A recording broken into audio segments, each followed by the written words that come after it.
श्री सरस्वती मैया की जय। देखिए हम स्वर संधि के दो भेद पढ़ चुके हैं। दीर्घ संधि, दीर्घ अर्थात दो समान स्वर मिलकर एक दीर्घ स्वर का निर्माण करते हैं, वहाँ पर दीर्घ संधि होती है। और गुण संधि में जो है अ या आ के बाद ई आता है, तो ई आए दोनों के स्थान पर ए एकादेश हो जाता है। आ के बाद ई आता है तो वहाँ ए हो जाता है। इसी प्रकार अ या आ के बाद उ या उ आए तो दोनों के स्थान पर ओ हो जाता है। अ या आ के बाद री आए तो अर हो जाता है। ये हम कल पढ़ चुके हैं गुण संधि को। अब आती है वृद्धि संधि। वृद्धि का अर्थ होता है बढ़ जाना। यदि अ या आ के बाद ए या आई आए तो दोनों के स्थान पर आई एकादेश हो जाता है। इसी तरह अ या आ के बाद ओ या औ आए तो दोनों के स्थान पर औ एकादेश हो जाता है। जैसे अ आ के बाद क्या आना चाहिए? अ आ के बाद जो है ए आई आए, अ या आ हो, उसके पीछे योग हो ए या आई का, तो वहां आई हो जाता है। और दूसरा है अ या आ के बाद अ आ तो है ही है, उसके बाद ओ या औ आता हो तो वहां पर औ हो जाता है। वृद्धि हुई मतलब ये छोटे में ये अलग है। दीर्घ संधि कब होगी? जब यहां जो है उनका ही जोड़ा पीछे हो तो दीर्घ होगी, पर यहां ये है और यहां ये है तो इसका बड़ा हो जाता है, तो वहां पर कौन सी होती है? दीर्घ नहीं, हमारी जो है वृद्धि संधि, उसको कहेंगे हम वृद्धि संधि, क्योंकि वृद्धि हो रही है, बड़ा हो रहा है, इसलिए वृद्धि संधि कहेंगे। जैसे मम धन एव, मम धन एव बराबर ममेव। देखिए म धन अ, धन म धन अ, धन ए, धन व, धन अ। इसको अगर अलग अलग करें तो ऐसा होता है म अ मिलके बनता है, ये म अ मिलके बनता है, ये ए व अ मिलके बनता है। तो देखिए ये दोनों जब मिले तो हुआ क्या? आई, है ना? तो ये वृद्धि संधि हो जाती है। अब देखते हैं एक धन एकम, एक का एकम, तव धन एव, तवेव। ऐसे ही अद्य धन एव, अद्येव, लता धन एव, लतेव, तथा धन एव, तथैव, सदा धन एव, सदैव, देवधन ऐश्वर्यम, देवैश्वर्यम, आत्मधन ऐक्यम, आत्मैक्यम। अब अ आ के पीछे ओ औ आता है तो औ हो जाता है। जैसे जल धन ओगह, जलौगह, मम धन औषधि, मम औषधीह, नव धन औषधीह, नवौषधीह। ऐसे ही विद्या धन औचित्यम, विद्योचितम, विद्योचित्यम, आत्मधन औत्सुक्यम, आत्मौत्सुक्यम। तो देखिए ये सभी क्या आती है? वृद्धि संधि के अंतर्गत आती है। जल धन ओगह, जल धन ओगह, जलोगह, जल धन ओगह, जलोगह हो जाता है तो वहां पर वृद्धि हो जाती है, जलोगह। ये वृद्धि हो गई, इसलिए इसको वृद्धि संधि कहते हैं। अब आते हैं यण संधि। इको यणची, इक जहां आता है, इक प्रत्याहार तुमको मैं पहले बता चुका हूं। इक का अर्थ है ई से लगाकर क के बीच में जितने भी आते हैं तो वो आते हैं हमारे माहेश्वर सूत्र में। माहेश्वर सूत्र में ई से क के बीच में आते हैं ई उ री री, ई उ री ली। इसको इक कहते हैं। तो इको यणची, इक प्रत्याहार आता है तो उसकी जगह यण प्रत्याहार हो जाता है, अर्थात यण का अर्थ है यवरल, य व र ल, अर्थात जब ई उ रील री के स्थान पर यण य व रल हो जाता है, मतलब इसके यहाँ ये होगा, इसके यहाँ ये होगा, इसके यहाँ ये होगा और इसके यहाँ ये हो जाएगा। जब ई उ री री तथा री के बाद कोई असमान स्वर आए तो ई को य, उ को व, री को र तथा री को ल आदेश हो जाता है। जैसे आगे ये आया, इसके पीछे असमान स्वर आया, असमान कहते हैं ई दोनों को छोड़ के कोई भी स्वर आए तो ई का य हो जाता है, उ का व हो जाता है, री का र हो जाता है। तो असमान स्वर कैसे आएगा, देखिए उस पर चर्चा करते हैं हम।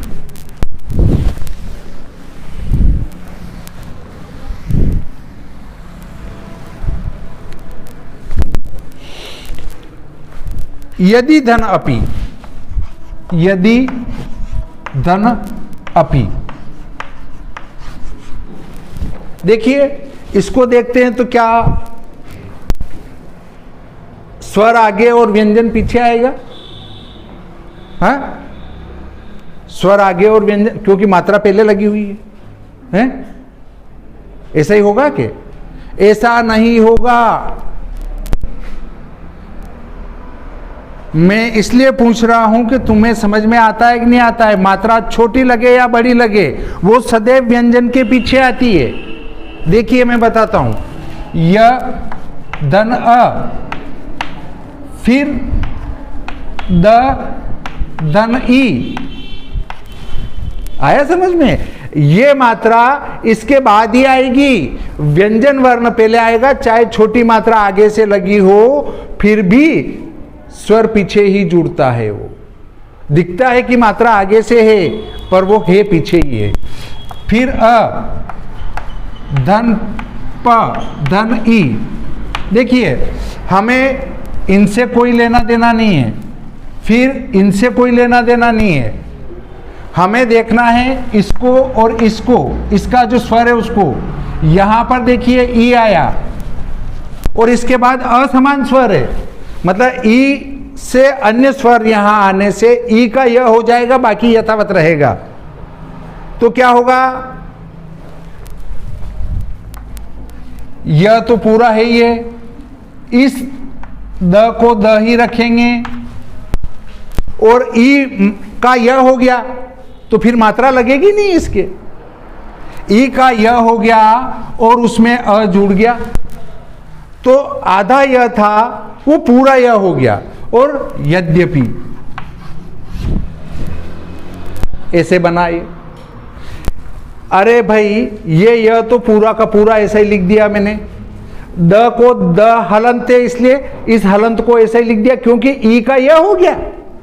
अब वो मात्रा रही नहीं उसके तो वो आधा अक्षर रह जाएगा और ये ई का यह और इसमें अ मिल जाएगा तो पूरा हो जाएगा ये, और पी पीछे लगाइए। यद्यपि हम इसको पढ़ते क्या हैं, ये लिखते ऐसे हैं, लिखते ऐसे हैं तो हम इसको क्या कहते हैं, यद्यपि। यद्यपि नहीं है, यद्यपि है, यद्यपि।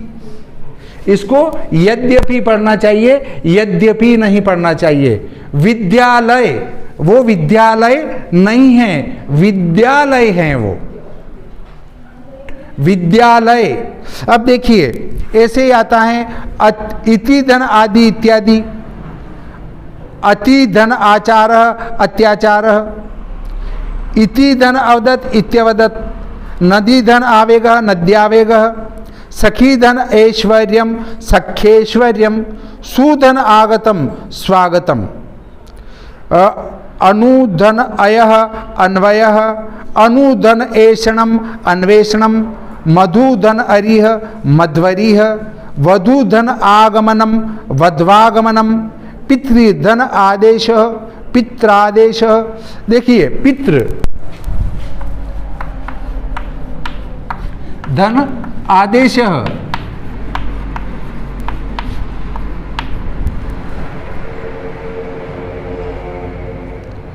पित्रादेश क्या लगा? ऋषि लगा। ऋषि का क्या होगा? र होगा और त आधा रह जाएगा, त आधा रह जाएगा और र भी हो जाएगा और आ जुड़ जाएगा तो पित्रादेश। त धन र धन आ, तो त र क्या होता है? त्र। त और र मिलके त्र होता है और आ की मात्रा लगी तो त्रा हो जाएगा। पित्रादेश, पितृधन उपदेश, पितृउपदेश, मातृधन आज्ञा, मात्राज्ञा, लृ धन आकृति, लाकृति। लृ का क्या होगा? ल होगा और उसमें आ की मात्रा जुड़ेगी तो लाकृति हो जाएगा। अब अयादि संधि पर आते हैं। एचो अयवायावह, एचो अयवायावह। जब ए आई ओ तथा औ के बाद कोई स्वर आए तो ए को ऐ, ए को आय और ओ को अव तथा औ को आव हो जाता है। इसे अयादि चतुष्टय के नाम से जाना जाता है। देखिए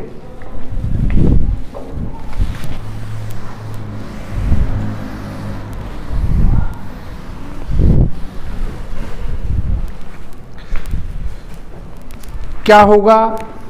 हम लिख रहे हैं कि ए ओ तथा औ के बाद कोई स्वर आए तो ए को ऐ, ए को ऐ हो जाएगा, ठीक है, और आई को आय हो जाएगा, आई को आय हो जाएगा, और ओ को अव हो जाएगा, ओ को अव हो जाएगा, और अव को पौ को आव हो जाएगा। परंतु शर्त यह है कि उसके बाद उससे भिन्न स्वर आना चाहिए। उसके बाद मतलब ए के बाद इन दोनों में से कोई अलग आए, आई के बाद इन दोनों में से कोई अलग आए, और ओ औ के बाद इन दोनों में से कोई अलग स्वर आए पीछे, तब ऐसा परिवर्तन होगा। अब देखिए ने धन अनम, ने धन अनम,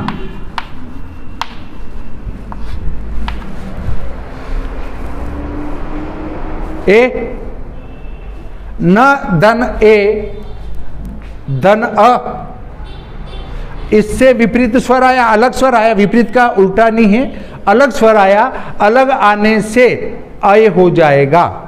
किसका होगा? इस ए का। तो न उसमें अ जुड़ा तो न पूरा हो जाएगा, य में अ जुड़ा तो ये य भी पूरा हो जाएगा, तो क्या हो जाएगा? नयनम, है ना, नयनम।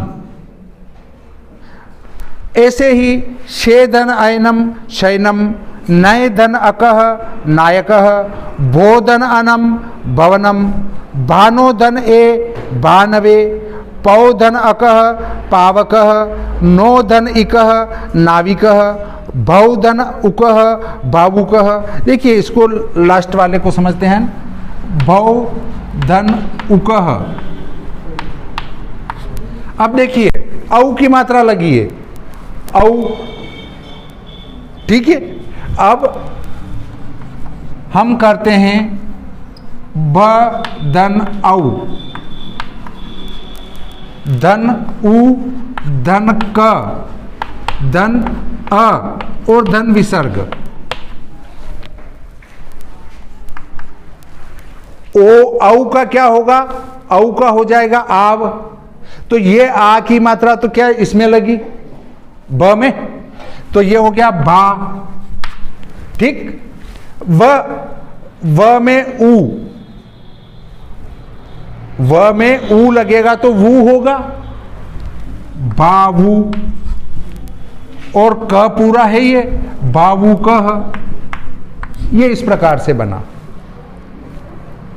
अब देखिए पूर्व रूप संधि एंग पदांतादति, पूर्व रूप संधि को अयादि संधि का अपवाद कहा जा सकता है। पूर्व रूप जो संधि है उसको अयादि संधि का अपवाद कहते हैं। पद के अंत में स्थित ए ओ के बाद यदि ह्रस्व अ आए तो ए धन अ दोनों के स्थान पर पूर्व रूप संधि ए एकादेश तथा ओ तथा अ दोनों के स्थान पर ओ एकादेश हो जाता है। अर्थात ए ओ के पश्चात आने वाला अ अपना रूप ए औ में ही विलीन कर छुपा देता है। उस विलीन अ का रूप लिपि में अवग्र चिन्ह द्वारा अंकित किया जाता है। जैसे हम इसमें अवग्र पढ़ते हैं संस्कृत में, तो उस अवग्र को बहुत सारे एस कहते हैं, वो एस नहीं है, अवग्र हैं। क्या इस अ को हम इस पूर्व रूप संधि जब होती हैं तब वहां पर अवग्र बना दिया जाता है और उसको अ को इस अ को ऐसा लिखते हैं और इसको पढ़ते भी अ ही हैं, इसको अ ही पढ़ेंगे। अब देखिए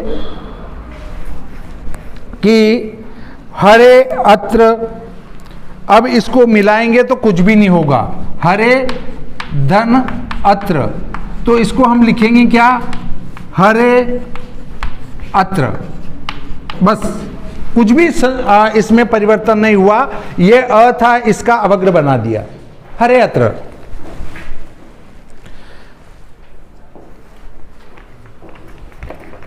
इसके बाद आता है ए में समा गया और रूप बना हरे अत्र। यहाँ उच्चारण के समय हरे अत्र ही कहा जाता है, अवग्र का उच्चारण नहीं होता, हरे अत्र। ते अपि, इसमें भी अवग्र बन गया, हरे धनव हरे, वृक्षे धनापि वृक्षेपि, जले धन अस्ति जले अस्ति, गोपालो गोपालः धन अहम गोपालो अहम, विष्णु धन अव विष्णु अव। देखो अब जब ये अवग्र बन जाता है तो पूर्णतया अ नहीं बोलते हैं, अ साइलेंट टाइप हो जाता है, जैसे मौन टाइप हो जाता है। हरे अत्र अ भी आया इसमें, परंतु उसको बोला नहीं गया, हरे अत्र ऐसा नहीं बोला गया। प्रकृति भाव प्लुत प्रग्रया अचि नित्यम, प्रकृति भाव का अर्थ है संधि करने का निषेध करना, अर्थात प्रकृति वर्णों में विकृति परिवर्तन न करके उन्हें ज्यों का त्यों बनाए रखना। वस्तुतः इसे संधि का भेद न कहकर संधि का अभाव ही कहना चाहिए, क्योंकि संधि नियम के लागू होने की स्थिति में भी संधि कार्य नहीं होता। यदि कोई वर्ण प्लुत या प्रग्रह्य संज्ञक होता है और उसके बाद अच आता हो तो प्लुत एवं प्रग्रह्य वर्णों का संधि न होते हुए प्रकृति भाव हो जाता है। ये एक सामान्य बात है, परंतु हमें मुख्य रूप से जो वो 6 भेद हैं वो याद रखना है, इसको भी थोड़ा सा ध्यान में रख लेना चाहिए। इदु दे द्विवचनम प्रग्रह्यम, अद सोमात, इदंत उदंत तथा एदंत द्विवचन रूपों की प्रग्रह्य संज्ञा होती हैं, अर्थात ऐसे द्विवचन जिनके अंत में ई उ अथवा ए होता है उनकी प्रग्रह्य संज्ञा होती हैं, तथा जिनकी प्रग्रह्य संज्ञा होती हैं उनके बाद अच होने पर किसी भी प्रकार की संधि नहीं होती हैं। इनमें किसी भी प्रकार की संधि नहीं होती है। कवि धन इच्छतः, विष्णु धन इमो, बालिके धन आगच्छतः, यहाँ पर कवि विष्णु तथा बालिके ये क्रमशः इकारांत उकारांत तथा एकारांत द्विवचन के रूप होने के कारण प्रग्रह्य संज्ञक हैं, अतः यहाँ किसी प्रकार की संधि नहीं होती, इसलिए ये कवि इच्छतः, विष्णु इमो, बालिके आगच्छतः ही रहेंगे, न कि कवि कविच्छतः इत्यादि। कवि धन इच्छतः ही रहेंगे, कवि धन इच्छतः रहेंगे, उनकी कविच्छतः जो संधि होके ऐसा शब्द नहीं बनेगा। अब देखिए अकारांत, ईकारांत, उकारांत शब्द क्या हैं, पहले हमें यह समझना चाहिए। अकारांत पुल्लिंग ये आगे आएंगे, परंतु अभी जब ये बात हुई है तो इसको हम समझ लेते हैं।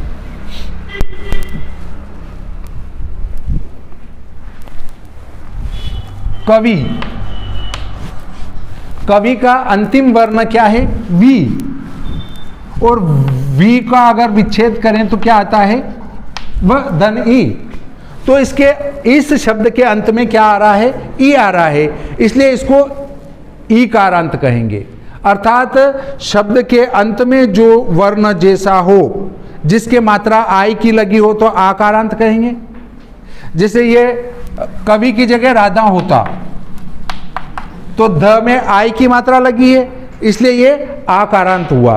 राधा आकारांत और राधा स्त्री है, इसलिए आकारांत स्त्रीलिंग कहेंगे इसको। ठीक है, ये बात समझ में आ गई होगी। अदस शब्द में म के बाद ई या ऊ आए तो वहां पर भी प्रग्रह्य संज्ञा होती है। अमी धन ईशा, अमु धन आस्तो, यहाँ पर अमी तथा अमु प्रग्रह्य संज्ञक हैं, अतः किसी भी प्रकार की संधि नहीं होगी। प्लुत वर्ण में प्रकृति भाव का उदाहरण एहि कृष्ण अत्र गोश्चरती, यहाँ पर अ धन अ में दीर्घ संधि नहीं हुई क्योंकि संबोधन पद कृष्ण में अप्लुत हैं। जहाँ प्लुत वर्ण होता है वहाँ पर संधि नहीं होती हैं। अब आती है पर रूप संधि। एंगी पर रूपम, उपसर्ग के अ के पश्चात यदि ए या ओ आए तो उनका पर रूप एकादेश हो जाता है। इस पर रूप संधि को वृद्धि संधि का अपवाद कहा जा सकता है। पर रूप कार्य से तात्पर्य है कि जब पूर्व पद का अंतिम वर्ण अगले शब्द के आदि वर्ण के समान होकर उसमें मिल जाए, जैसे प्रधन एजते, प्रेजते में वृद्धि कार्य प्रेजते होना चाहिए तथा लेकिन प्र में स्थित अ की स्थिति अ ए में ही मिल गई, अर्थात अ धन ए इन दोनों के स्थान पर ए एकादेश हो गया। यहाँ पर अ की अपनी सत्ता ही नहीं बची, अतः प्रधन एजते प्रेजते उपधन ओष्टि उपोष्टि हुआ। इस प्रकार ये जो है प्रग्रह्य संज्ञा वगैरह, प्लुत प्रग्रह्य अचिनित्यम पर रूप संधि, इनको जो है हमें ज़्यादा वजन नहीं देना चाहिए। मुख्य रूप से जो महत्वपूर्ण है वो संधि हमारी स्वर संधि के 6 भेद ही हैं और उन 6 भेदों को अच्छी प्रकार से हमें कर लेना चाहिए। इस प्रकार ये आज संधि का प्रकरण यहीं समाप्त करते हैं।